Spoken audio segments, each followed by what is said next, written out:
L'objectif de cet exercice est clairement de vous donner l'envie de venir voir plaire abécédaire de la séduction de Jérôme Rouget. Moi-même. Bon, déjà, c'est une très mauvaise entrée en matière, car pour séduire quelqu'un, probablement, il ne faut pas lui dévoiler tout de suite clairement nos intentions. Parfois même, une forme de dédain peut susciter l'attrait, l'attirance de l'autre. Exemple.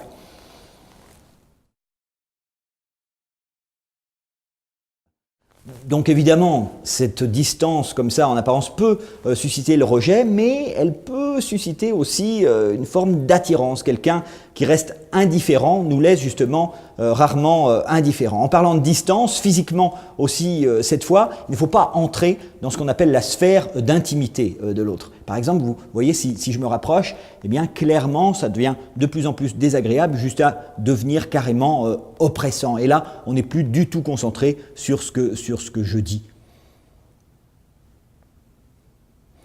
À l'inverse, évidemment, une distance trop forte, le contraire est valable. Si je m'éloigne, eh bien, je perds toute forme d'intimité. Et même si mon discours peut avoir un certain intérêt, évidemment, c'est beaucoup plus difficile de le percevoir à cette distance. Et puis alors là, si je disparais, bon, ben, c'est complètement foutu. De la même façon, évidemment, quand on boit un verre avec quelqu'un, cette distance pour trinquer, eh bien, n'est pas du tout pratique. Vous comprenez ?